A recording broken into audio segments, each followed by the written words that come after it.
Les partenariats publics-privés. Comment offrir de meilleures infrastructures pour les services publics? Retour d'expérience sur la gestion de la concession portuaire de Cotonou. Bonjour chers auditeurs, je m'appelle Martin Nanik Bédet. Aujourd'hui, je voudrais partager mon expérience avec vous sur le partenariat public-privé au port autonome de Cotonou dans le cadre de la concession des terminaux à conteneurs. Les infrastructures constituent un élément déterminant pour la compétitivité de l'économie. Et le Bénin, pays de transit principalement situé au carrefour de l'Afrique de l'Ouest et de l'Afrique centrale, dispose d'un port en eau profonde, le port de Cotonou. Ce port est le poumon de son économie. Ce port détermine la compétitivité de son économie et ce port est également le port naturel des pays de l'Interland. Ce projet, il est né de l'accord entre le Bénin et les États-Unis, accord de don du Millennium Challenge Account, qui a permis de doter le Bénin d'une enveloppe substantielle pour réaliser des infrastructures et surtout conduire au port de Cotonou, construire au port de Cotonou de nouveaux quais à conteneurs. C'est à ce titre que la commission technique de dénationalisation a été chargée par le gouvernement béninois de conduire le processus de mise en concession de ce terminal. Vous savez, ce processus a été conduit dans un contexte où le secteur privé béninois et le secteur privé international ont été tous les deux associés au processus de mise en concession de ce terminal. Et la commission technique de dénationalisation a été également chargée de mobiliser l'équipe, de mobiliser tous les partenaires sociaux dans le contexte de la mise en œuvre de cette opération. Le succès de notre transaction résulte d'une bonne préparation. Cette préparation a commencé par le choix du Conseil du Bénin. Aussitôt, un comité a été mis en place. Comité rassemblant les acteurs portuaires, le personnel du port autonome, les syndicats du port autonome et l'équipe technique de la commission technique de dénationalisation associée aux fonctionnaires des ministères concernés. Et la préparation a consisté à définir le travail, le calendrier, les responsabilités et à mettre en place l'organisation appropriée pour conduire ce processus. Nous étions dans un contexte où le Bénin ne dispose pas encore de tests spécifiques régissant les PPP. Cependant, nous avons convenu que le cadre de la commission technique de dénationalisation, les procédures utilisées pour les dénationalisations suffisaient pour conduire convenablement ce processus. L'organisation mise en place, la vision et la disponibilité des membres du gouvernement ont permis de définir un chronogramme approprié. Ainsi, l'IFC, notre conseil, et le comité mis en place ont préparé minutieusement la conduite du processus. Nous allons maintenant parler de la phase proprement dite de l'appel d'offres. Elle a été lancée lorsque le Conseil a fait une prospection du marché, identifié les opérateurs internationaux pour participer à l'appel d'offres. Et nous avons organisé cet appel d'offres en deux phases. La première a consisté à préqualifier les candidats. 4 soumissionnaires, retenus sur la base de leur capacité financière à réaliser des investissements pour l'exploitation du terminal. La deuxième phase a consisté à structurer la transaction, à organiser le dossier d'appel d'offres comprenant le règlement d'appel d'offres, les documents juridiques de la transaction, notamment la convention qui va être signée et la documentation d'information.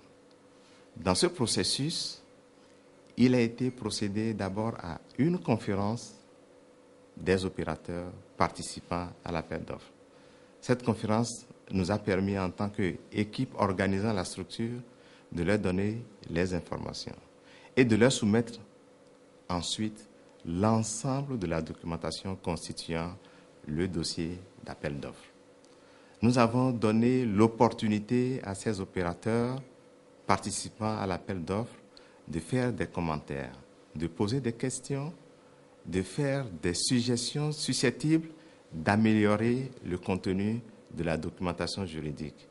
Et des réponses globales ont été fournies de façon uniforme à tous les participants, même ceux qui n'ont pas eu à poser de questions. La phase la plus délicate a été la réception des dossiers d'appel d'offres, des dossiers de soumission, réception, étude, dépouillement et jugement de tous ces dossiers. Ce qui est important à ce niveau, c'est le principe de la simplification des dépouillements. Une fois préqualifiés, les différents candidats avaient les compétences nécessaires et ce qui était important à nos yeux, c'était la qualité de l'offre technique et le contenu des résultats de l'offre financière. L'offre financière devrait être évaluée sur la base du droit d'entrée, des redevances variables, des redevances domaniales et des objectifs de performance, c'est-à-dire le niveau de trafic que propose d'apporter le candidat. Au niveau des droits d'entrée, le plancher que nous avons fixé était de 12 milliards. À ce niveau, nous avons fini par obtenir comme offre 15 milliards de francs CFA de droits d'entrée, soit un niveau supérieur de 3 milliards au niveau plancher que nous avons retenu. En matière de redevances variables par équivalent bien-pied, nous avons fixé un montant de 5 000 francs CFA par conteneur.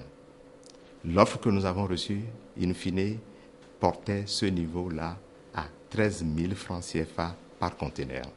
Pour les redevances domaniales, c'est un niveau fixé d'autorité par l'autorité portuaire, ce qui n'avait pas d'élément de variation par rapport à la proposition du candidat. Mais c'est au niveau du trafic à apporter au niveau du port de Cotonou que le concessionnaire, le candidat a fait preuve d'optimisme qui montre l'attraction du port de Cotonou.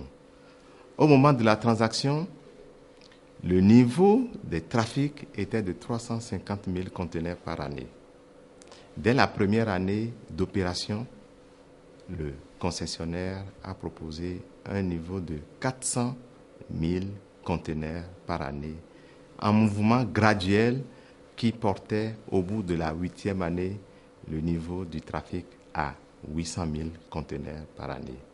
Ces éléments ont été déterminants, ces 4 éléments ont été déterminants pour adjuger l'offre du candidat Bolloré que nous avons proposé comme adjudicataire provisoire.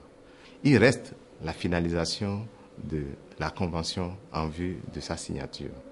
Et là, vous le savez, nous avons prévu qu'on ne laisserait pas de marge importante aux candidats pour la finalisation, pour ne pas être soumis nous-mêmes à la pression de revendications et de demandes non prévues.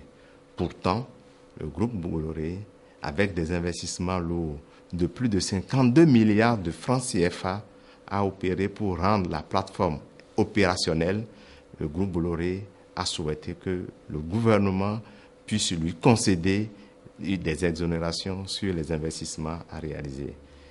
Nous avons estimé au niveau de la commission, au moment des négociations, que cette demande sortait du cadre de nos compétences et qu'il fallait laisser le groupe, l'adjudicataire provisoire, le négocier avec le ministère de l'économie et des finances qui en a compétence une fois que la convention aurait été signée. Le leçon à tirer, c'est la mise en place d'un comité de suivi.